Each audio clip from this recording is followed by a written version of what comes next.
Hello and welcome back to the Chronicles of a Gooner. It's a transfer update show and we've got some massive news coming to you guys this evening.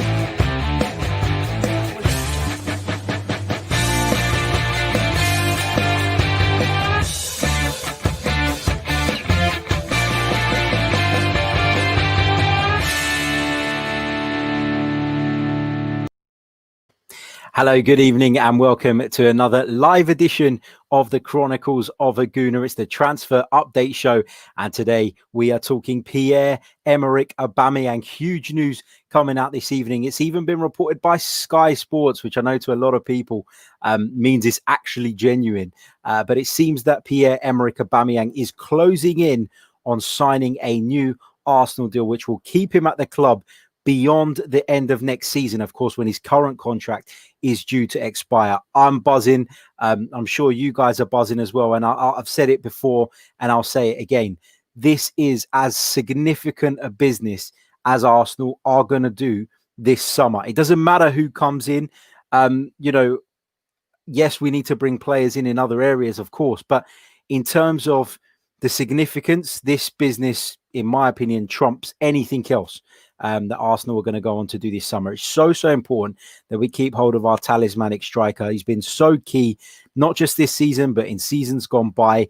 Essentially won Arsenal the FA Cup, 2 goals in the semi-final, 2 goals in the final. And it was a real concern given that the term of his contract was starting to sort of reduce and he was getting towards that end date sort of with every day that passed. Now, there's no official confirmation yet that this is done. But the reports are suggesting that he is very close to signing this new deal, which suggests that it's just a case of dotting the I's, crossing the T's, etc. And I'm so pleased. And I'm so relieved as well, because, you know, we've been linked with a number of players and we're going to come on to talk about some of those in a little bit. And we've been hearing lots of news about potential incomings. But as I keep saying, it was so important that we keep hold of Pierre-Emerick Aubameyang. That, for me, had to be the club's priority this summer. It had to be the first port of call. And it seems, judging by the reports that we're getting this evening, initially reported, by the way, by the Daily Telegraph and then picked up by Sky Sports, that this is happening and that Pierre-Emerick Aubameyang is going to sign a new contract with the Arsenal. Wow. Massive news. Don't forget, guys, if you're watching us live on YouTube at the moment, make sure you drop us a like on the video. That is so important. Get involved in the live chat. We'll come to your comments towards the end of the stream. Want to hear from you guys. How you feeling about the news that Aubameyang is closing in, at least, on signing a new Arsenal deal? The talks have, I guess, been positive and we're moving in the right direction. Huge statement from Arsenal Football Club if indeed the deal does get signed. We expect it to. I'm still a little bit wary of the sort of language that I'm using, just purely because there's been no official confirmation. But I don't think that media outlets, the size of the ones that are reporting this, do that if they're not pretty certain. So I'm confident and I'm expectant in regards to Pierre-Emerick Aubameyang's situation. And I believe he will be an Arsenal player next season and the season after that, and possibly the season after that too. So great news for Arsenal fans all over the world at the moment. Let's start talking about some of the other news as well that is sort of doing the rounds. It's just a short stream this evening, just a short transfer update. Been reading a lot of stuff today, doing a lot of work on Arsenal today, and a few other clubs as well. But I've been sort of really diving into the Arsenal stuff today in particular, and I wanted to provide some updates on some of the stories that we're reading and some of the news that we're hearing about a number of targets. Now, the updates that I'm going to provide you are updates that I have come across and that I have found from some of the game's most respected journalists. I am not for a second claiming to be in the know, so please don't come back to me in a month's time and say you were wrong about this, you were wrong about that. I'm going by what I've read. I've collated all the reports together and I've decided to try and make sense of them as best I can. And that is what my information is based on. As I said, I'm not in the know. I don't have a contact. I'm not one of those guys that sits there and says, someone in the club told me this. No, that's not the case. Yes, I work in the business, but I don't have the type of contacts that are going to give me information on contracts and transfer dealings before they take place. Not there. I'm not at that level. And so I just want to be clear and upfront about that before I go on to share not just what I've read, but my opinions as well on a number of transfer targets. So over the moon about the Aubameyang news.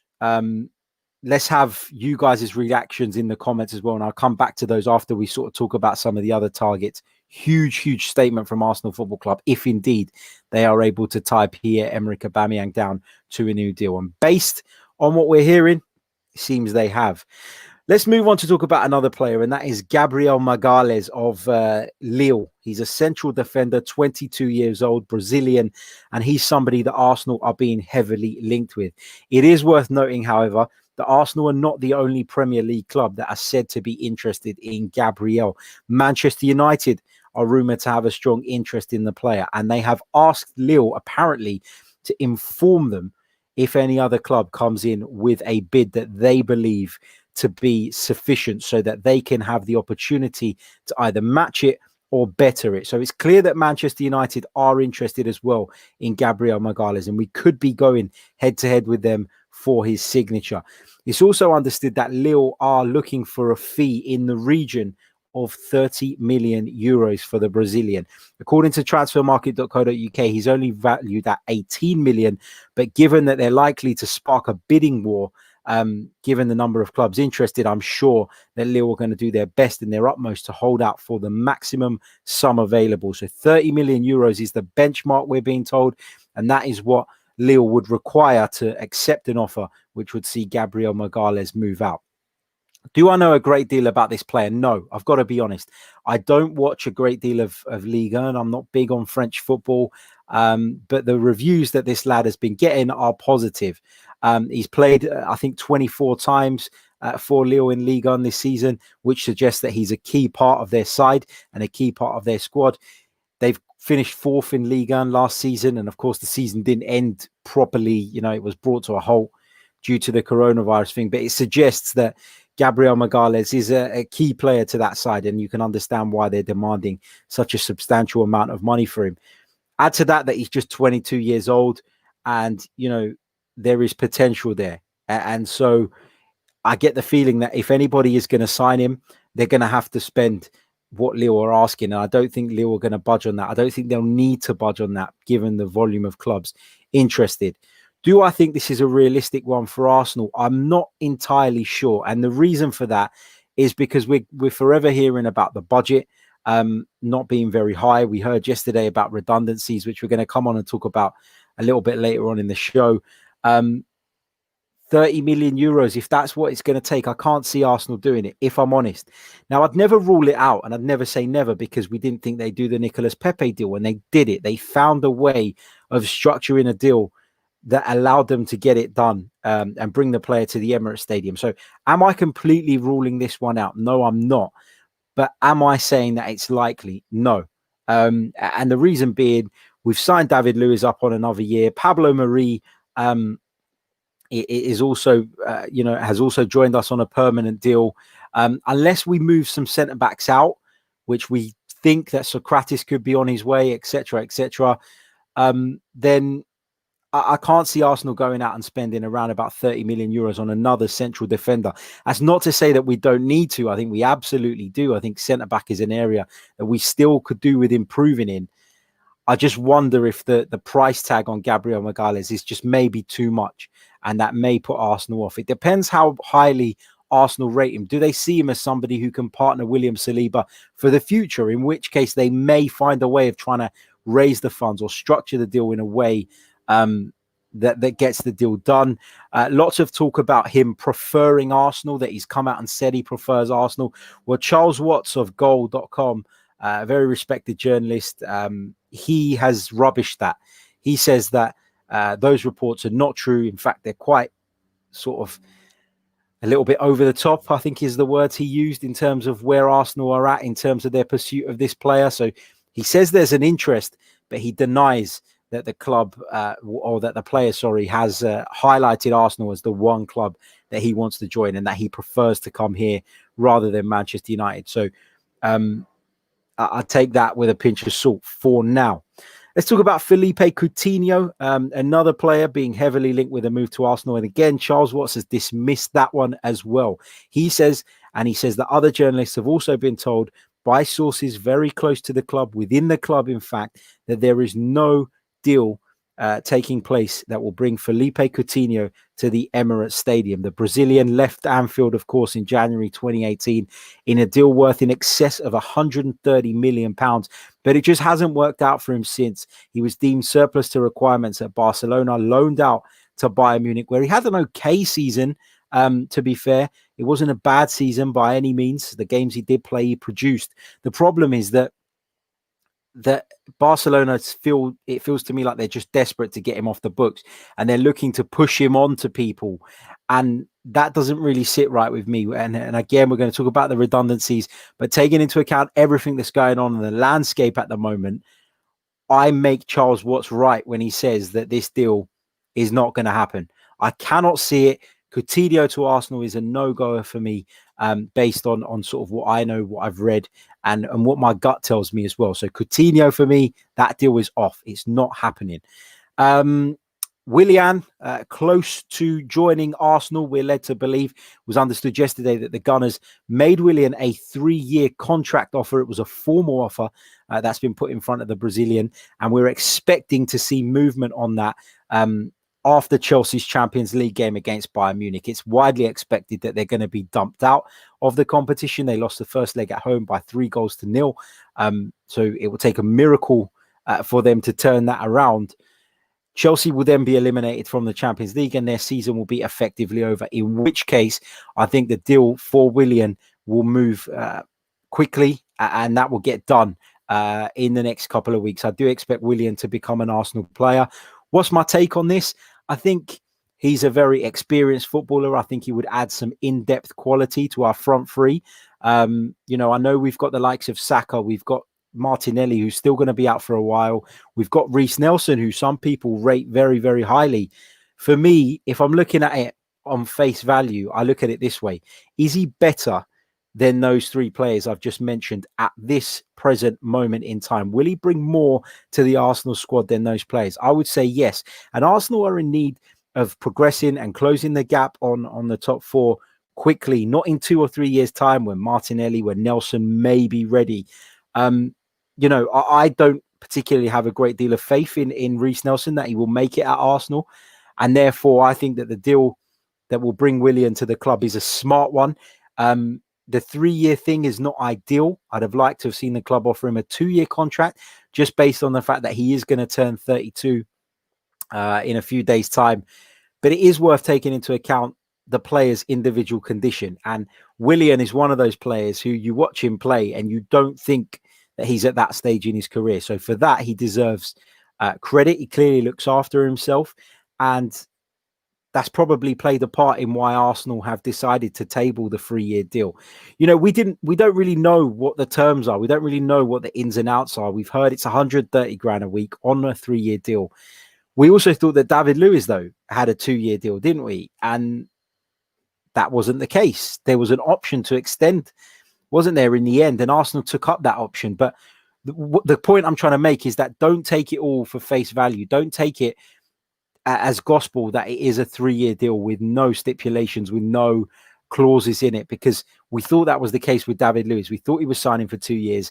And when it came to light a little bit later on, actually that wasn't the case. And it was a 1-year deal with an option to extend it. That could well be the case with this Willian deal. I'm not saying I know it is for certain, but I'm saying don't rule that out. And therefore, don't get too bogged down on the 3-year deal thing. That's my sort of takeaway from this. What else are we going to talk about? So we've spoken about Aubameyang. Great news. I'm going to come to some of your comments on that in a couple of moments' time in the live chat. But yeah, we've spoken about Aubameyang. We've spoken about Gabrielle. We've spoken about Coutinho. We've spoken about Willian. To summarize, great news. Aubameyang looks as though he's staying at the Arsenal, which is the news all of us Arsenal fans were desperate to hear. Gabrielle, Arsenal are in the running for him, but we don't know if they'll be willing to meet Lille's asking price. So we are in the running, we are interested, we are in contention, but it's a long way from being a done deal, despite the reports claiming that he had chosen Arsenal. As far as I know, there is no pursuit of Philippe Coutinho currently taking place from an Arsenal perspective. So you can park that one for now. And of course, as I've just said, I believe Willian is closing in on a deal which will see him join Arsenal. But I don't think we're going to see any movement on that prior to Chelsea's Champions League campaign coming to an end, which we expect will be by the end of this weekend. Right, let's go over to some of you. Actually, before I go to the comments, sorry, let's talk about the redundancy thing a little bit. Spoke about it briefly on last night's edition of the Social Club. And the reason I want to bring this up again is because people continue to react to this on social media. It's been a really, really big talking point. I've seen lots of people say how disappointed they are with the way the club have handled the situation, and with the fact that they asked the players to take a pay cut only to go make redundancies anyway. Now, we have heard from David Ornstein this morning that actually the Arsenal players are quite unhappy about this. They're unhappy that they've been told that their pay cuts would save jobs, and then a few months down the line, we're seeing redundancies being proposed by the club. Understandably so. And I guess when we were all getting onto Mesut Ozil's back about the fact that he was reluctant to take the pay cut, perhaps when he was asking for justification and the reasons, this was why.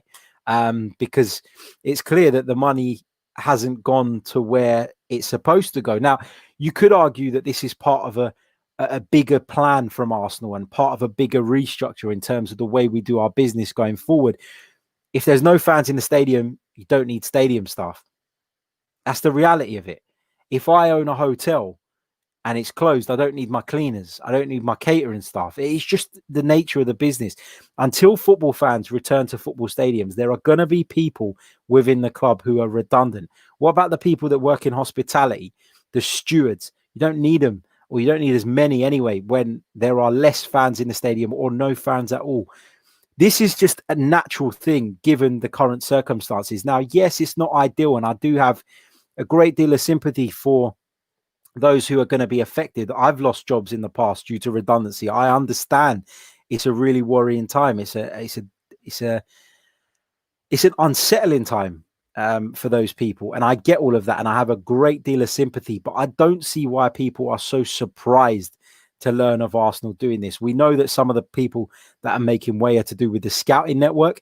Is this a sign of, like I said earlier, Arsenal just shifting the way they do things and taking this opportunity whilst they're reviewing things, given the impact of COVID-19, to make those changes, to make those restructured changes? I don't know. But like I said, this is something that is going to happen across the board, in my opinion. Arsenal won't be the first. Well, Arsenal are not the first, and Arsenal certainly won't be the last to do this. Particularly when this furlough scheme ends in October, I think you're going to see businesses all over the country, all over Europe, in fact, making these kind of cuts. So don't be so surprised by it. Don't overreact. The players are the ones who have a right to go to the club and ask for a justification, because they're the ones that took a pay cut to supposedly keep these people in the job, not you or I. Therefore, I think we shouldn't get too caught up on it. Just my take. Let me know your take on it as well. And I'm going to come to your questions in just a second. Don't forget, guys, if you haven't already, smash that like button. It is really, really important. And if you're listening to this later on via the audio platforms, don't forget to leave us a review wherever it is that you're listening to this podcast from.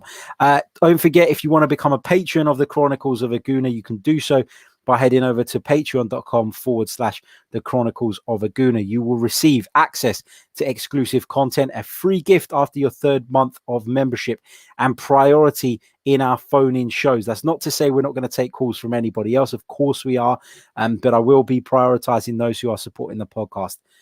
That's not to say, though, that it is compulsory. No, absolutely not.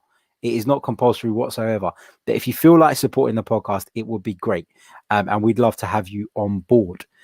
Right. Let's go over to some of your live comments. Let's start right at the very beginning.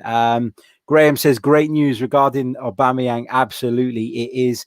Tawana says, if you're watching, drop a like. Thanks. Absolutely. Drop us a like. Marky GTI says, get the fuck in. Happy days. Of course, reacting to the Aubameyang news. Tayas says, would you like Coutinho or Willian at Arsenal? I know that Coutinho is younger, and that would probably sway a lot of people towards him in terms of this question. I guess for me, though, we've seen Mikel Arteta's side be very, very effective in recent times without playing with a number 10. And Coutinho is very much a number 10. Coutinho from the left, not as effective, in my opinion. We've seen that at Barcelona. It's probably one of the big reasons why it hasn't worked out for him in Catalonia. So I would take Willian on the premise that he would fit into this current Arsenal system.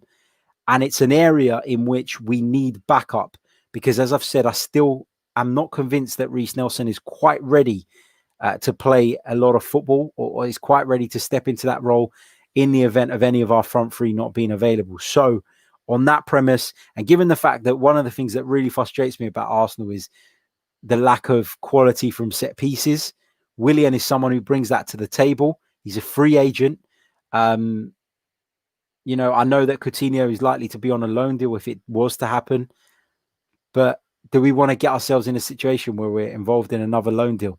Probably not. So on those arguments and on that basis, I would slightly sway towards Willian. Although they're both fantastic players. There's no getting away from that. They're both top quality footballers. What else have we got here? E-Man 300, speaking about Coutinho, says, thank God about Coutinho. Forget about him and let's buy Buendia. Buendia's a player that is an interesting one. You know, there's been loads of links with Emiliano Buendia, not just to Arsenal, but to some of the other big six as well. Liverpool have been linked. Spurs have been linked. He's even been linked with the likes of Leeds, who have just been promoted to the Premier League. So it feels like Buendia is just someone whose name is fashionable at the moment. He's being linked with everyone and anyone, regardless of their position in the league and what they actually need. I'm not convinced that he is Arsenal level. Call me a bit of a snob. I don't know. That's just how I feel. I'm not convinced that he is. Carol says the Aubameyang deal was a 3-year deal, apparently, Harry. Best news since the cup final. That's what we're being led to believe, that it is a 3-year deal. And I'm sure that Pierre-Emerick Aubameyang will not be looking for anything shorter than that. Given his age and stuff, I'm sure he is very aware of his, I don't want to say his age because he's not old, but he's very aware that if he gets a lucrative deal now for 3 years, that probably take him towards the twilight of his career. And that will protect him and his family. So I'm sure he's looking for a 3-year deal. And whilst I haven't had any information on that, I think you're probably right. It probably is likely to be a 3-year contract. What else have we got here? Guna Glenn says it's 3 years, 250k a week plus bonuses. It's a great deal for Arteta and Arsenal. It is a massive deal and it's a huge statement. It says to the players that we're looking to try and attract this summer that we are in the right direction. We've kept hold of our talisman. There is no uncertainty anymore about the Arsenal captain and Arsenal's best player at the moment. Therefore, we're a far more attractive proposition. So, yeah, I think that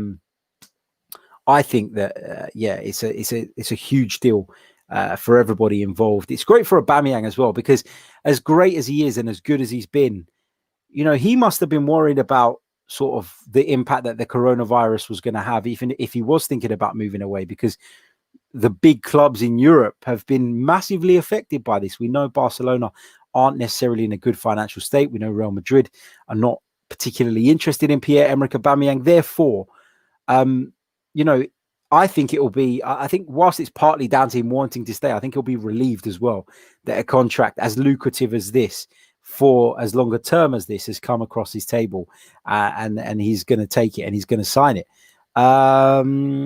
What else have we got here?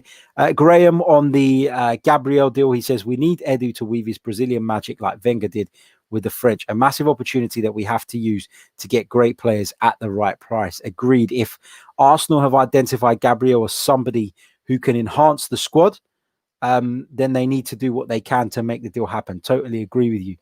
Dave Atkinson says, don't want to get overexcited about Aubameyang till I see it on Arsenal.com, but if it is true, I will be buzzing. Yeah, I agreed. And I put that caveat in right at the top of the show. Whilst we believe he is edging closer towards signing that deal, we are yet to have any official confirmation. But for me, this is a massive boost. And the fact that it's being reported by the outlets that it is being reported by suggests to me that if it's not already done, it is very close to being done. And we should take encouragement from that. But I understand your caution, Dave. I really, really do. Omar says on Coutinho, he flopped in La Liga and the Bundesliga, and his wages would just be another hindrance to this club.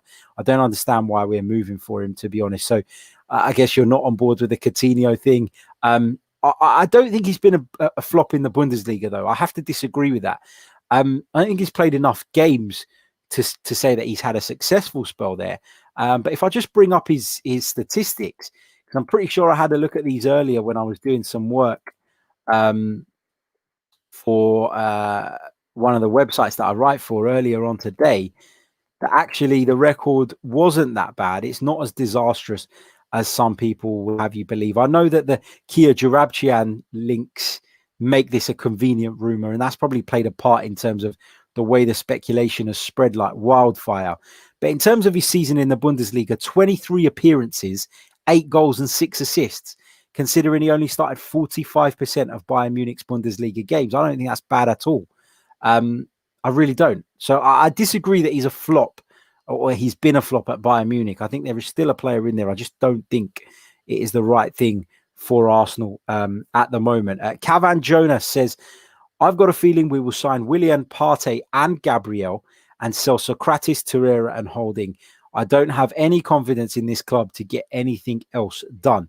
Well, I think if we got Willian, Partey and Gabrielle in, that would represent really, really good business. And if we were able to get anything for Sokratis and Holding, great. We didn't really lay out a lot of money on Rob Holding, so I'm not too fussed about what we bring in for him. If he was to join another Premier League club, then of course we'd add that Premier League premium on there. And he's an English player as well, which always drives up the value for some reason. So, you know, we may be able to get something from him. Lucas Torreira certainly has a sell-on value, though, in my opinion, particularly in Italy, where he's been and he's proven himself. And there has been interest in him for a number of clubs. And there are a number of clubs in Italy looking to rebuild at the moment, in particular AC Milan, who have been credited with an interest in Lucas Torreira previously. Therefore, that could be a potential destination for the Uruguayan. Who knows? But again, we're just speculating at the moment. Birat says, Willian will be a very good signing, unlike Lewis and Cech. Only cons is age factor. But there are many pros. Agreed. There are many pros to that. Kartik Joshi asks what age Milner was when he signed for Liverpool. I'm not entirely sure, my friend. I'd need to look that up. But you're right in the sense that somebody coming in on a free transfer could just be somebody to boost the squad. And I do think that is what Willian will be. I think you may see Willian play quite often in the Premier League for Arsenal. But you've also got to take into account we've got a Europa League campaign to play now. We'll have an FA Cup to defend. We'll have a Carabao Cup to play in. So there'll be lots of games again for Arsenal, and there's much need for a big squad. We learned today that the Premier League clubs, that was the other thing I was going to mention, have voted against the 5 substitutions per game, which I think is good. I think is a positive. And substitutes benches will be reduced back down to 7 from 9 ahead of next season. 11 of the 20 clubs voted in favour of going back to the old way, which I completely agree with, by the way. Let me know your thoughts on that in the comments as well. Alex Turner and Alex Keogh, they ask about Partey. Is the Partey links dead? No, I don't think they are.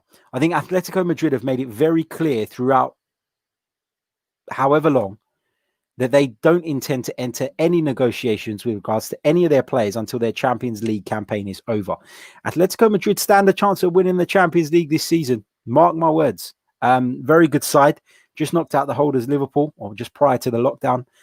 And it's understandable as to why they are not willing to do any business regarding, in particular, somebody key in their side. At this moment in time, why would they? They'd be silly to. So I just think we've got to be patient on this one. If we do indeed want Thomas Partey, we've got to remain patient. And whilst Arsenal are not willing to pay his release clause, which is said to be 50 million euros, I do believe that Madrid could be tempted into selling him for less. But I think the timing has to be right. And it could be a case of Arsenal having to be a little bit underhanded here and going and unsettling Thomas Partey. And in a way, putting Atletico in a position where they feel like they have to sell him because he doesn't necessarily want to be there. Now, that's assuming that Thomas Partey is keen on a move to Arsenal. All the reports suggest that he is. I think Arsenal have to be a little bit more, I don't want to say underhanded because it's probably the wrong word, but we've had clubs do it to us in the past. All the big clubs operate in that way. Arsenal need to make their intentions clear regarding Thomas Partey and hope that between them and him, they can force Atletico to accept a fee which is lower than the minimum fee release clause. Now, what I'm led to believe is that Arsenal were happy to meet the release clause, but only if it was paid in installments. And Atletico are not interested in that at this moment in time. However, I caveat that again with the fact that Atletico's Madrid's stance could well change after their Champions League campaign ends. So maybe this is just a case of being patient. But I wouldn't say that it's completely dead just now. Tejas says, can we make it to the top 4 next season? Can we make it into the top 4? I think we can. I think that we've seen incredible progress under Mikel Arteta. I think it's not always been reflected in the results, but in terms of the team spirit and in terms of our defensive organisation, there has been massive progress under Mikel Arteta. So I think if he does do the right business, if he's able to get the players that he feels will strengthen this side, I don't see why Arsenal can't challenge for a place in the top 4 next season. I really, really don't. I'm confident. There'll be other clubs looking to strengthen this summer. Of course, Man United are likely to strengthen. Chelsea, we know they're bringing in players, so it's going to be by no means an easy task. And call this a little bit of wishful thinking or even a bit of biased. But I actually think that Mikel Arteta is a far better manager and coach than both Ole Gunnar Solskjaer and Frank Lampard. I think the reason they finished where they finished this season is because they're both at clubs that have allowed them, in Manchester United's case, to go out and get the players that they need to improve the squad. They went and got Wan-Bissaka. They went and got Maguire, who at the time, maybe it hasn't always turned out as they'd have wanted, but at the time were big transfer targets. They got them. They got Bruno Fernandes in mid-season in a big deal. So they've had the support. Ole Gunnar Solskjaer has had the support, and he'll continue to get the support because that is the nature of Manchester United. Frank Lampard had to contend with a ban, a transfer ban, and he handled that pretty well for the most part, but he had a very, very good squad at his disposal, in my opinion. If the playing field was completely level, I would argue that Mikel Arteta has shown that tactically and in terms of the mentality that he instills into his group and the way he conducts himself as a manager, he is ahead of both of those two. I genuinely believe that. And so the only reason why we might find it difficult to close the gap on them is purely because of the finance and the backing that those two are likely to get in comparison to what Mikel Arteta will. And I genuinely believe that. Right, let's see what else we've got. Lots and lots of comments continuing to come through. We'll keep going for a little bit. I was planning to end it on half an hour, but we'll keep going a little bit as the comments continue to fly in. Barry Ciccone says, agree with you, Harry, concerning the job cuts. It's happening all over the country, and I feel it will get worse. My friends, brace yourselves. It is going to get a lot fucking worse. Trust me on that. As I said, the furlough scheme is keeping so many people in employment at the moment that otherwise their companies would have had to let go. And we've got to understand that. So, pointing the finger at Arsenal because they're going to cut 55 jobs, I think is a little bit reactionary, particularly when you're hearing of other businesses, other companies owned by multi-millionaires, multi-billionaires having to do the same and cutting far bigger numbers of jobs. So, again, just chill out about it a little bit. It's not nice for those people. Completely agree. And I've got a lot of sympathy for them. But to go on a witch hunt after Arsenal now about this, I think is a little bit OTT. Darius says, imagine Willian, Oba and Laka. Plenty of quality there. Pepe as well. And that's what makes it so exciting, is that we'll have a front four, in my opinion, all ready and capable of producing.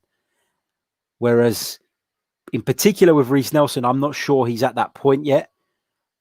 I don't think we should put too much pressure on Bukayo Saka. Great that he signed a new contract and he's shown good signs. But let's be careful. Let's be cautious. He's still very young, 18 years old. Gabriel Martinelli shown promising signs up until now, but he's going to have to be fully focused on this long road to recovery now after that horrible injury. And I don't think the pressure should be on him either. So I think it is a good move. I really, really do. What else have we got? Archie,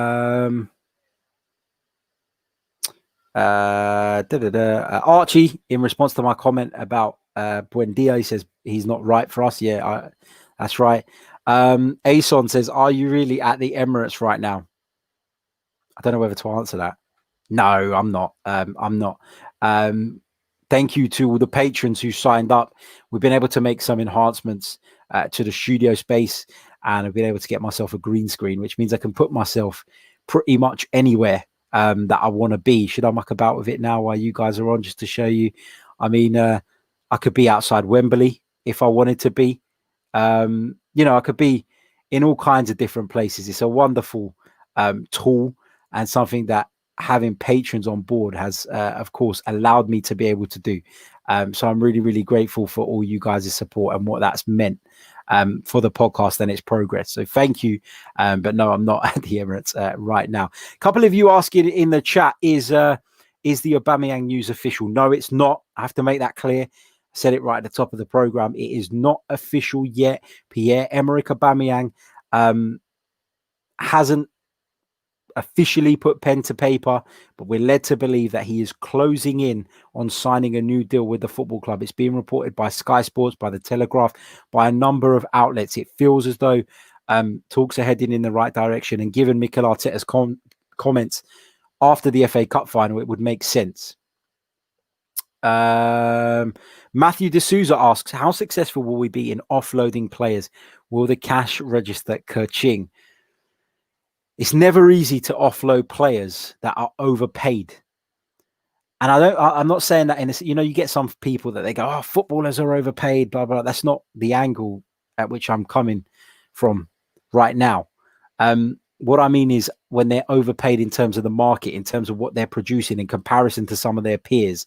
And a lot of the players that we are looking to shift out, they are being overpaid. And the problem is, Mesut Ozil's the prime example. We want to get him out, but he's overpaid. And you're never going to find someone who's going to take you on for 350 grand a week. So it becomes difficult, and it becomes a situation where you would prefer to stay and finish your contract because you're not going to get anywhere near that astronomical amount of money. Now, I'm not saying the likes of Socrates are on that sort of money, but it's all relative, isn't it? Is he going to get what he's getting at Arsenal elsewhere? Probably not. Therefore, he will be reluctant to move. So then it becomes a case of the club having to do their best to shift these players out. You've also got to have a willing buyer as well.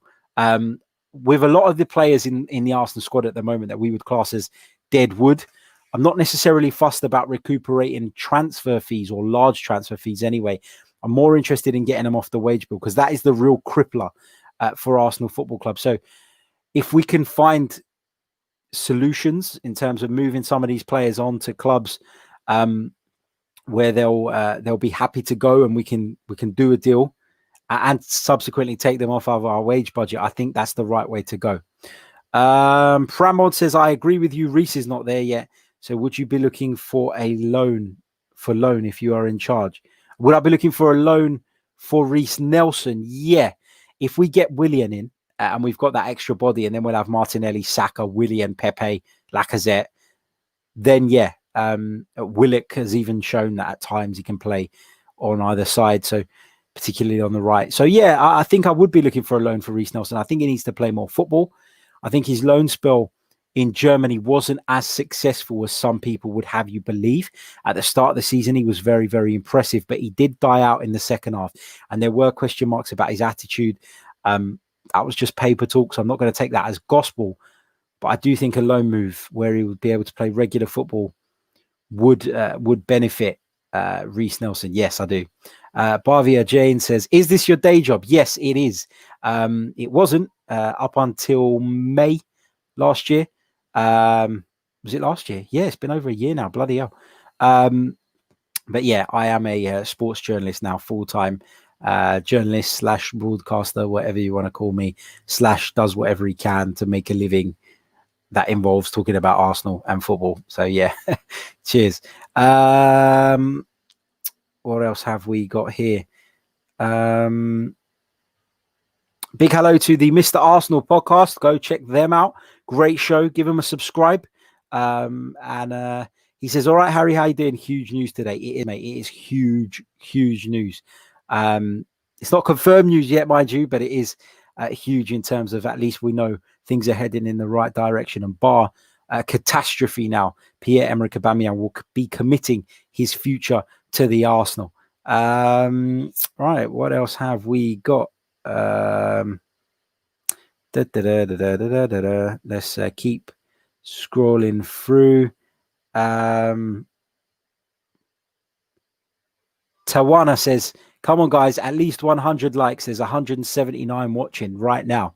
There's 179 of you in the live chat. Please hit the like button.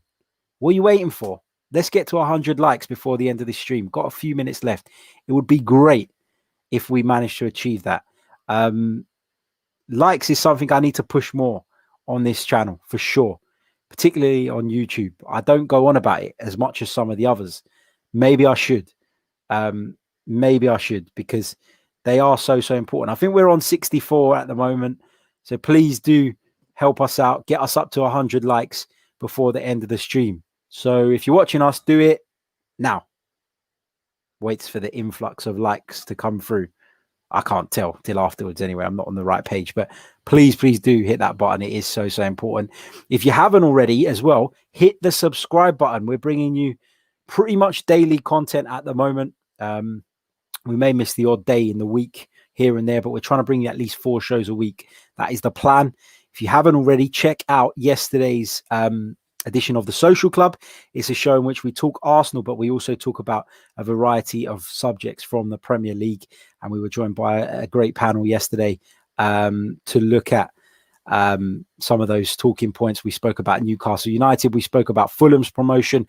We also spoke about Willian at length. We spoke about the potential of Lacazette possibly moving on and whether that would be right business. So yeah, loads and loads of stuff on that show. Head over there and check it out. You can also catch up with our watch along of the playoff final the other night, which I did for Total Football Analysis, but they were very kind enough to allow me to share on our channel as well, which is great. And I was joined by Lee Scott for expert analysis.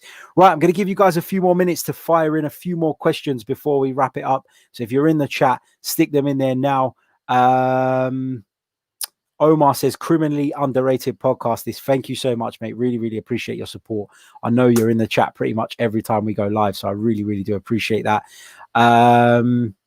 Graham says, nearly at 5k subscribers. We are indeed. We are approaching that milestone. We still need a little bit more effort, a little bit more work to get there. The hope is that by the start of the new Premier League season, we will have 5k subscribers. And I promise, if you help us get there, and if you get us there, we will do something further to enhance the channel and to get you guys more involved as well. Because as much as I like sitting here and talking about Arsenal to my camera, I love interacting with you guys, and I'd love to do more of that. It's been a case lately where work has sort of taken over, and particularly during the COVID phase, it was, work was hard to come by, and so you didn't want to turn things down from fear of losing out, etc. But things are a little bit more settled now, touch wood. Hopefully we don't get a second spike and things can continue as normal, and we can continue working and putting this show together for you as well, as often as possible. Abby Oden says, love your show, Harry. Thank you so much, mate. Really, really appreciate it. Chris Pantelli, I'm assuming he's talking about the Aubameyang news, where he says, great news. It is indeed. It is fantastic news. Barry Ciccone says, come on, guys, nearly there with the likes. Come on, guys, please. Let's get us to 100 likes before we finish today.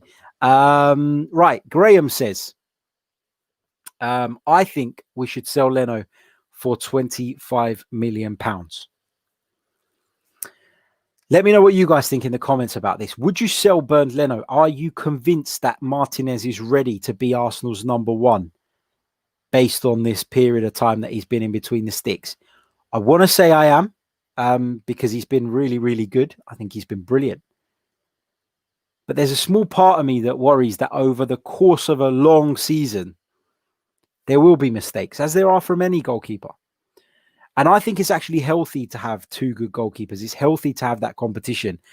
And you're also assuming that somebody's going to come along and offer 25 million. If an offer came in, I think maybe some people would consider it. And that's a valid perspective to take. Me personally, though, I'd keep hold of him. I think he's a really good goalkeeper.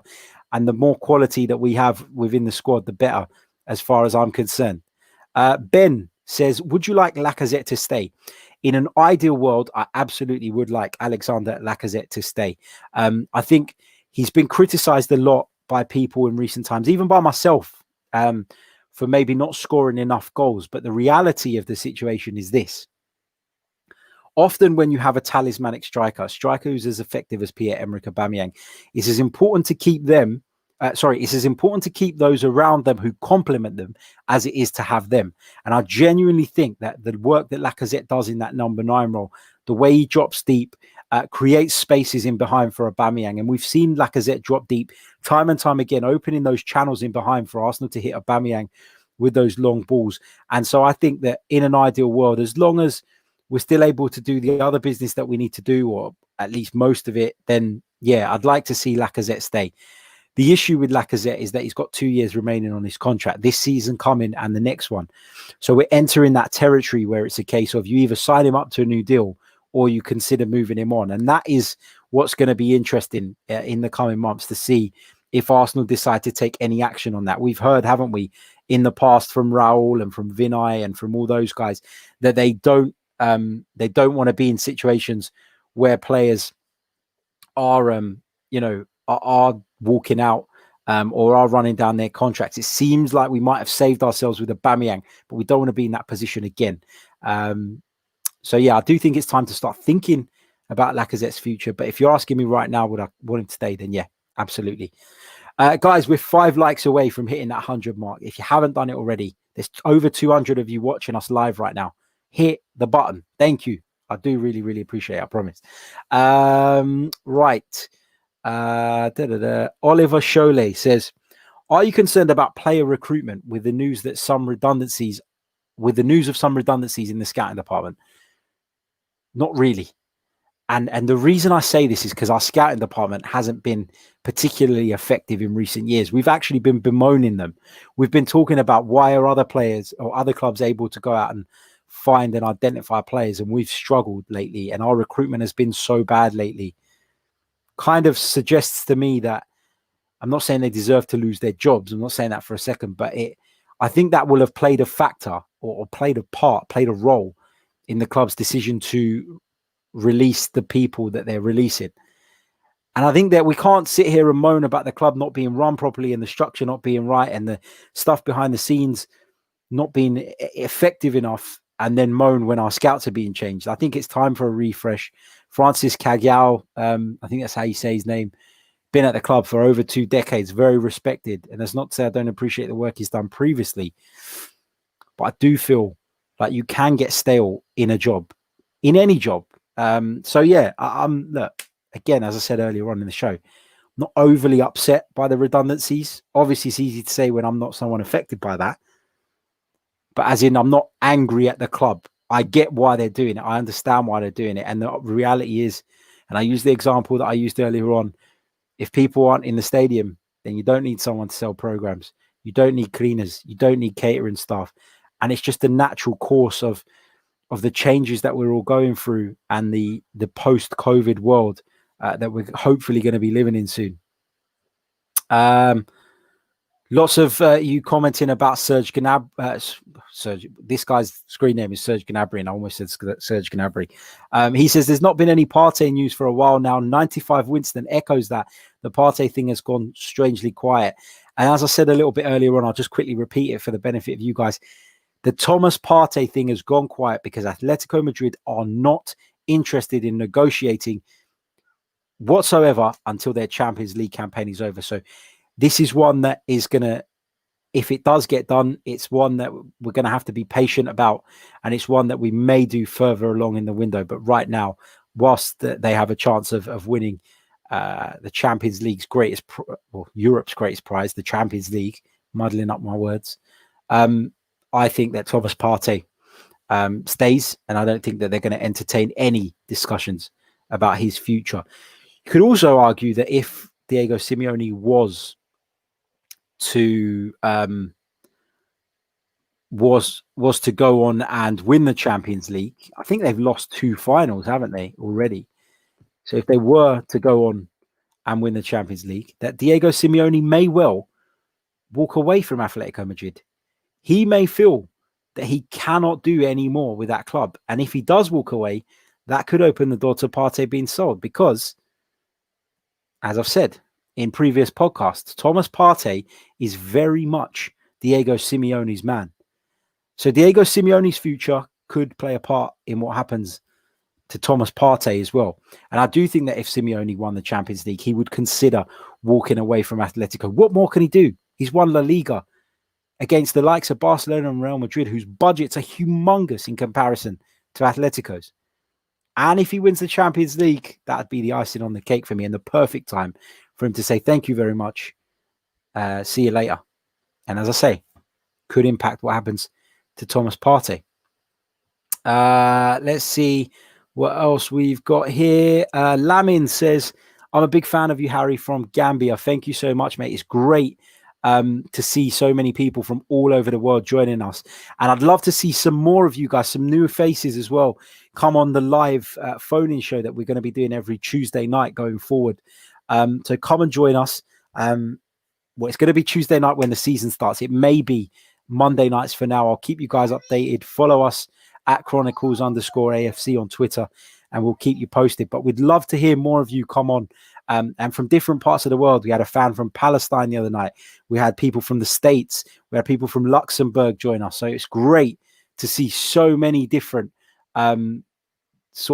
people from all over the world joining us live on the podcast. Just looking out the window because my son has decided to try and climb over a piece of furniture, which I put in front of the door to stop him coming outside because can't trust him out here whilst I'm working, not to scream anyway.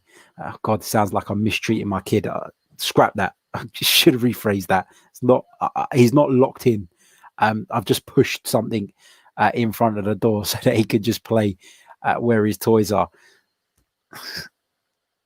Don't call anyone on me, please.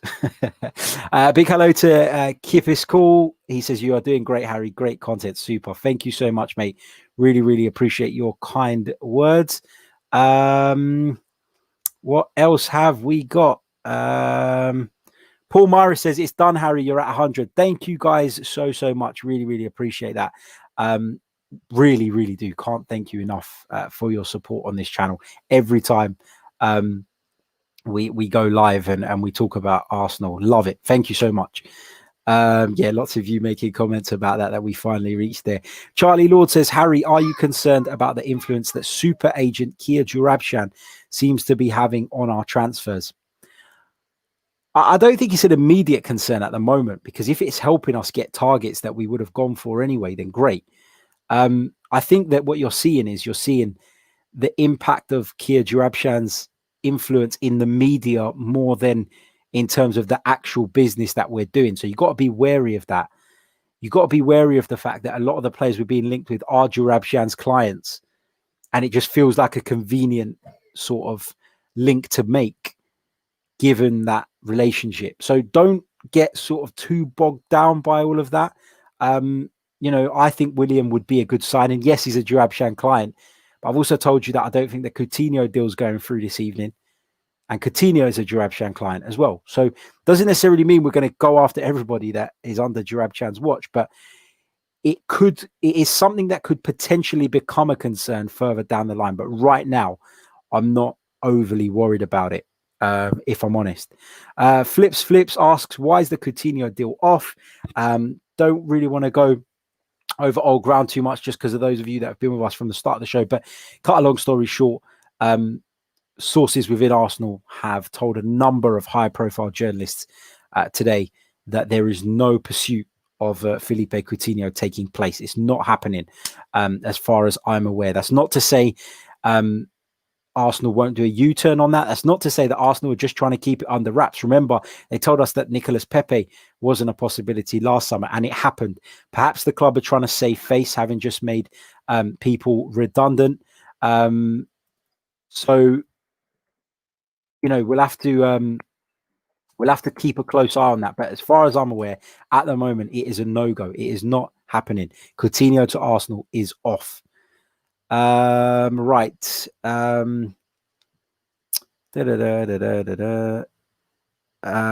Nimsy Lot on the Willian transfer. He says, it's not a free transfer if we have to pay a big signing on fee for Willian. Yeah, of course. But in terms of a transfer fee, there isn't one being exchanged between the two clubs. Of course, he's going to want a signing on fee. Every free agent in the world wants a signing on fee, whether it's £1 or whether it's £10 million. But I'm sure that Willian will be willing to negotiate on that in exchange for the 3-year deal that he so desperately wants. We know that Chelsea put a 2-year contract offer on the table. He didn't want that. He wanted a 3-year deal, which, when you consider that Chelsea are probably further along than us in the progression line, when you consider that it's still a London club, when you consider that he's there, he's settled, he knows everybody, knows the place, he's a key part of their team, you would think that he'd prefer to stay at Chelsea, which then highlights how important it is to him that he receives a 3rd year in whatever offer he gets. So, yeah, yes, he's probably going to want a signing on fee. I don't deny that. But it is technically a free transfer because there is no fee being exchanged between the two clubs. And when I say free transfer, that is what I mean. Ryan Smith says, would you sign Dunk from Brighton? No. Straight away, no for me. I've never really been on the Dunk and Duffy hype train that seems to follow. A lot of people talk about him. For me, he's a decent defender, but Brighton is his level. And Arsenal have to be looking at players that... We need to be looking at a balance of players that are ready now to help us compete in order to achieve our targets, but also have the potential to develop into what we want them to be in the future, and that is world-class footballers. And signing someone like Dunk, for me, it isn't the answer. Wow. Just seen we've hit over 400 live viewers as well. Let's see if we can get the likes up a bit more as well. Let's try and get to 150 likes. That would be great. Please, if you haven't hit the button already, please do hit the like button. It is very, very much appreciated. I think we're on 125 at the moment. Fuck it. Let's try and get to 200 by the time we wrap up. Please. Do your thing, guys. Do your thing. Kevin Jean, in terms of the redundancies, which we were talking about earlier, he says, yes, us as football fans and supporters, it doesn't matter which team. We need to realize that a football club is a business at the end of the day. And it's in fact sad that these individuals lost their jobs. Yeah, it is sad. Of course it's sad. But as you said, it's the way of the world at the moment. We just find ourselves in such strange times.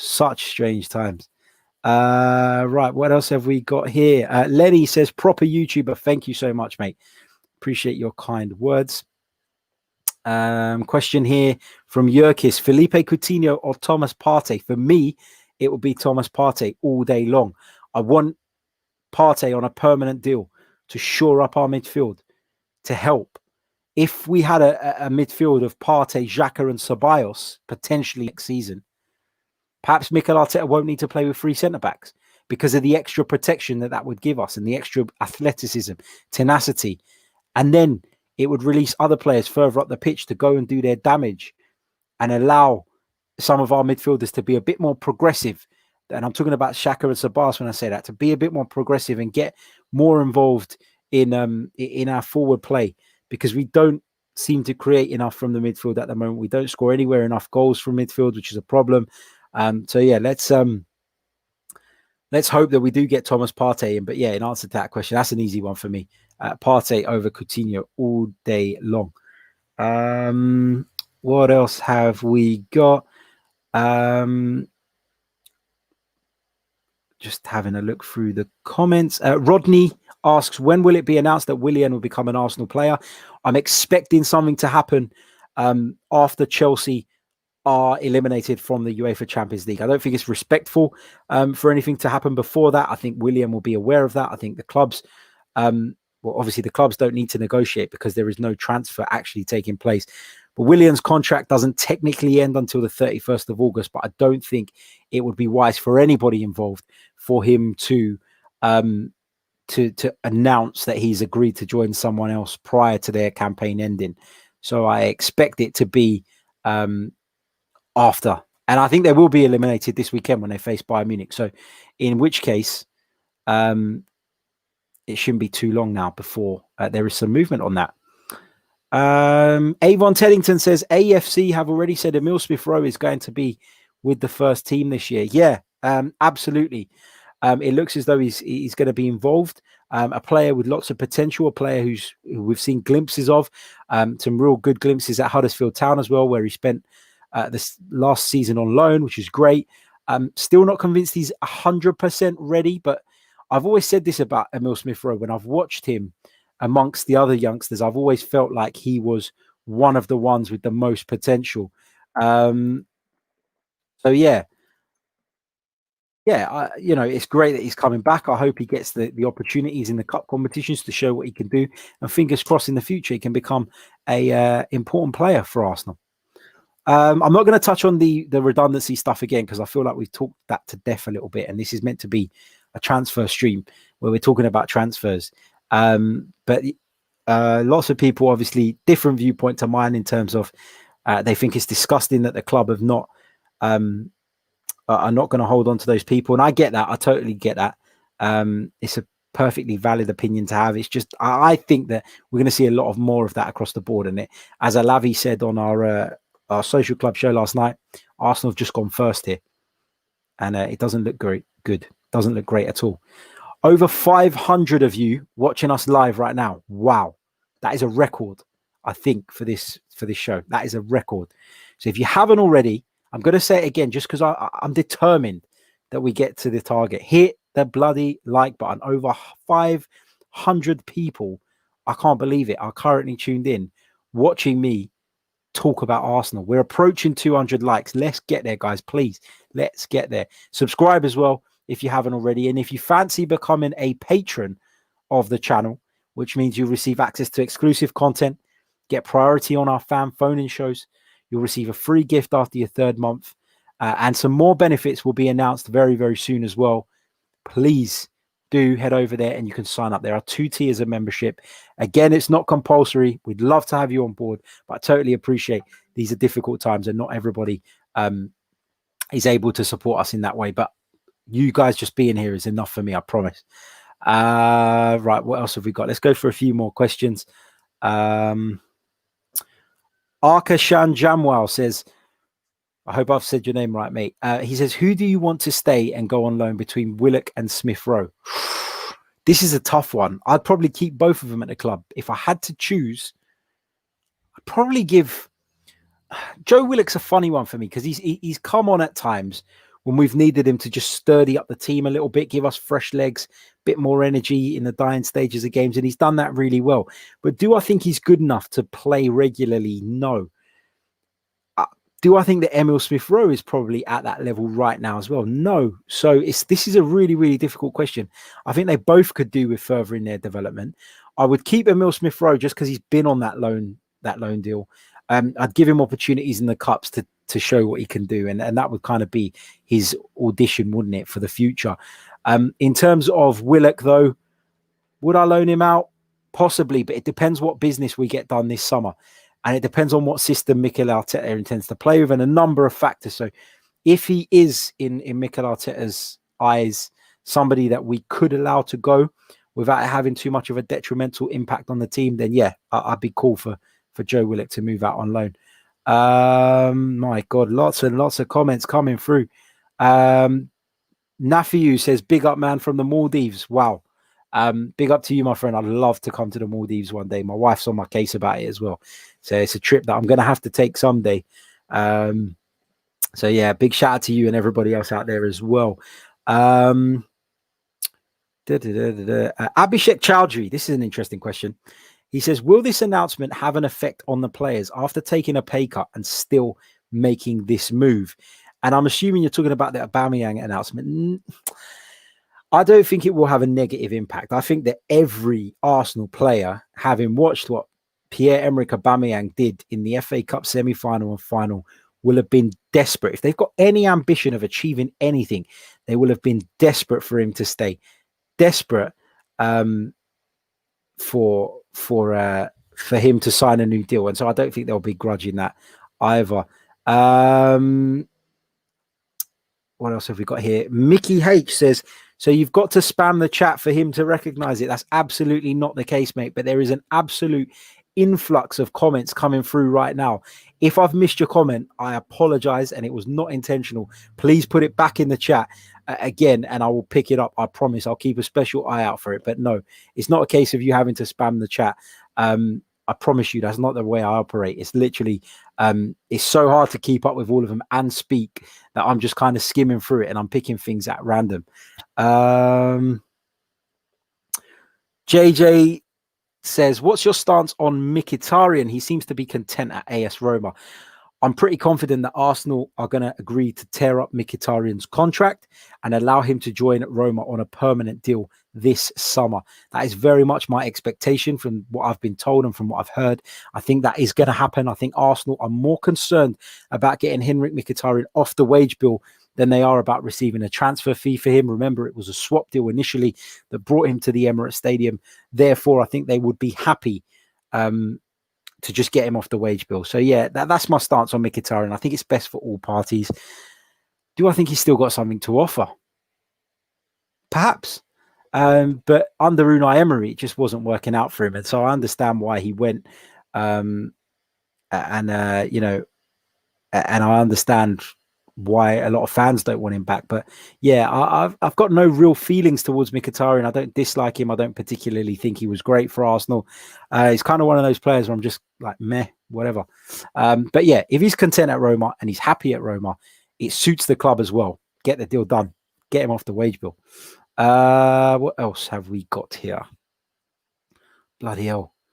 I've missed so many comments. I apologize. Hello from Australia, from Ray White. How you doing, mate? Welcome. Biano Swag says, a new Arsenal channel. Cool. It's been around for a while, mate. Thank you, though. And welcome. Ray Anderson says, we're on 237 likes. Can we get it to 250? There's over 600 of you watching now, so hopefully we can. Ibzino says, do you think Mikel Arteta is the right man to move Arsenal forward? Absolutely. Absolutely do. Absolutely do think that he is the right man to move Arsenal forward. Been hugely supportive of him since he took over. Won me over the day he gave his first press conference. Admittedly, I wanted someone more experienced when Unai Emery was sacked, but Mikel Arteta has done great so far, and he's won me over. FX Entertainment says they already have. I assume you're talking about the Mkhitaryan thing. Yeah, there's talk that it's going to happen, but it hasn't officially been done yet. That's what I've heard directly from a source within the club. And again, I'm not saying I'm in the know, but in my line of work, we do come across a lot of people who are sort of in behind the scenes and do feed out information and at least sort of drips of information for us to pick up on. So yeah, that's the thing on that. What else have we got? Gunners Malaya says, would you sacrifice Laka if it meant Aubameyang would play up top? No. And I'm going to justify my comments on this because I had this debate on the Social Club episode last night. We were talking about this very same thing. We were talking about whether or not Pierre-Emerick Aubameyang is more effective down the middle or on the left-hand side. And I want to show you these statistics here, just going on to transfermarket.co.uk, and then I will share this with you guys on the screen. Bear with me a second, just working out how to share my screen. Where is it? Here we go. Pierre-Emerick Aubameyang Stats. What can you guys see? Right, lovely. Okay, so if I scroll down, you'll see here there's this interesting sort of set of statistics here, which highlight the positions and the returns from those positions for Pierre-Emerick Aubameyang. Now, as a left winger, he's played 17 times this season. He scored 12 goals and provided 2 assists. As a centre forward, he's played 15 times.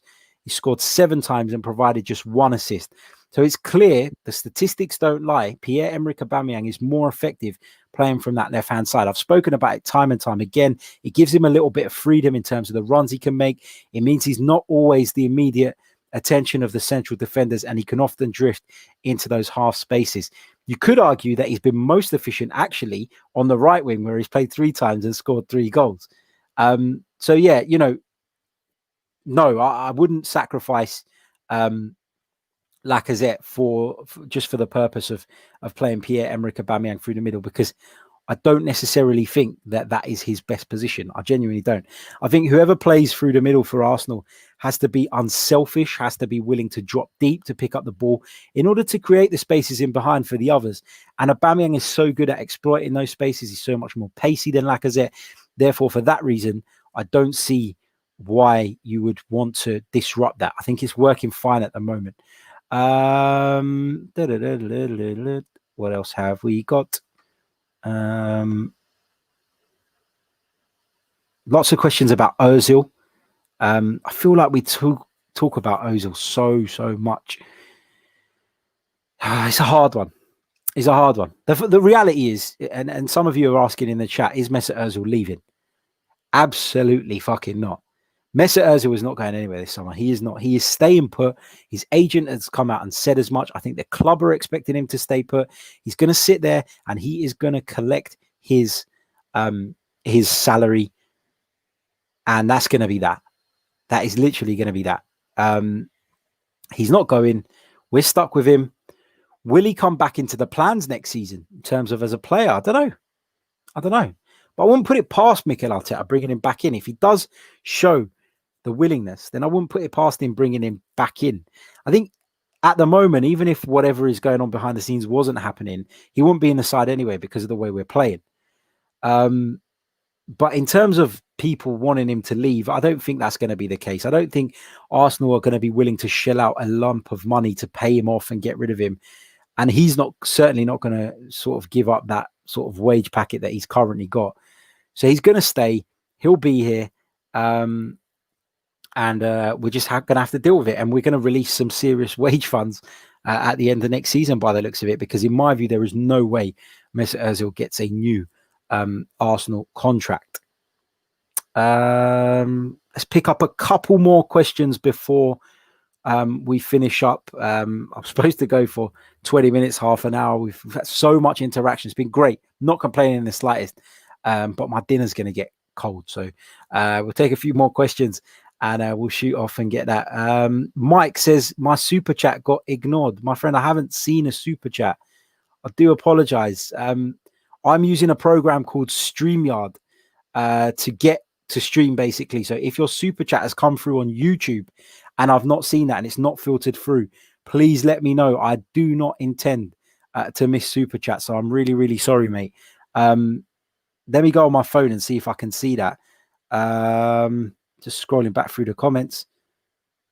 No, I can't see it, my friend. I apologize. But if it was a super chat, just put a star next to it and put it back in the chat, and I promise I'll come onto it. I'm so sorry. That was not my intention. And I'll be having a word with StreamYard if the super chats are not filtering through. We're on 279 likes, nearly 700 of you watching it. Let's get to 300. That would be much appreciated. So I'll keep an eye out for your comment, Mike. If you put it in again. There was a good question here about the FA Cup final. Where is it?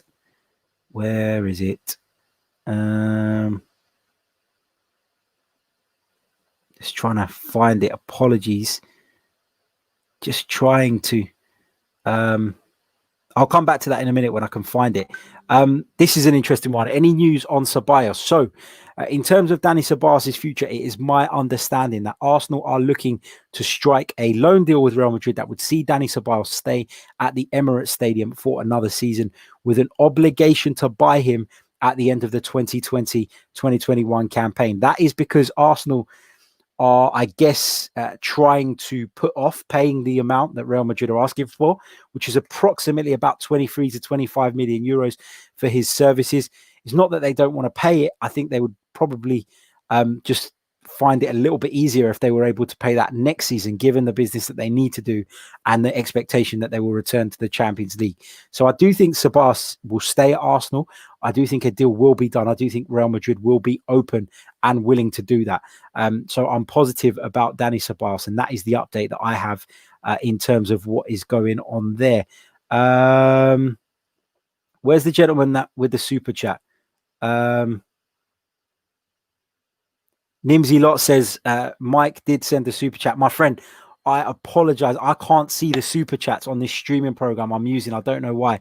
Please give me the question again, and I promise I will answer it. I promise I will check it out if you put it back in. Nimsy Lot, do you know what it was? Do you know what the question was? And I'll answer it. Oh, right. Here it is. He's put it in with the stars. Was just wondering whether a deal was with Coutinho. Just wondering what the deal was with Coutinho. I was late. Okay. Just quickly, we'll go over that again before I jump off. The Coutinho situation is this. Sources within the club have confirmed that there is no pursuit of Felipe Coutinho currently ongoing. That's come from Charles Watts of goal.com, usually very, very reliable, very well connected in the Arsenal world as well. Yeah, that's what we're hearing today. That information has not just been communicated to Charles Watts, though. It's been communicated to a number of journalists who I also know who have told me that. Obviously, I don't want to name them because I don't want to get people in sort of any shit. But that is, that is the situation at the moment. Just going to pick up two more before I lock off. Matt says, I joined late. Why so confident on Oba? Reports coming out this evening. We're going back to where we started right at the top of the stream. Reports coming out this evening that Aubameyang is closing in on signing a new Arsenal deal. Talks have progressed, and he's very close to committing his future to the Gunners, which is fantastic fucking news. That's why I'm confident. I've always been confident, to be fair. If you go back over the previous streams, you'll see that. You will see that I've kind of been optimistic about his chances of staying for a little while now. I'm being told that we're over 300 likes now, which is unbelievable. If you're watching this on catch up, you can hit the like button too. There's nearly 700 of us watching. If we could get those likes a little bit higher in the next minute or so before we lock off, that would be great. Quick reminder, if you want to become a patron, head over to the patreon.com/Chronicles of a Gooner, and you can join us. The link is rolling across the bottom of your screen for those of you watching on YouTube. What is for dinner? Ask someone in the chat. Where is it? Because I guess because I said I got to go off for dinner. Charlie Lord says, what is off for dinner? I think I'm being treated to fish and chips. So, yeah, mustache. You know, when it's in the paper and it gets all sweaty and like horrible. So I don't want to leave it for too long. Yeah, that's it. 2 more likes to get to 320. Hit the button. It'll be great. We've spoken about all the transfer targets that Arsenal are currently being linked with, pretty much all of them anyway, throughout this stream. If you've missed it, please check it out on the replay. And we're going to be back very, very soon with more. We're going to be back tomorrow with another stream. We'll be talking transfers. We'll be talking about whatever else pops up from the Arsenal world. A big thank you to every single one of you who's liked the stream, who's tuned in even for 5 seconds, for everyone who's asked a question. Apologies to those whose super chats I missed. I genuinely cannot see them on this program. So what I'll do in future is I'll open up another tab with YouTube running where I can actually see that. It's a learn for me. I don't normally get super chats. So I really, really appreciate that. Thank you guys so much. And yeah, until next time, take care of yourselves, stay safe, and up the Arsenal.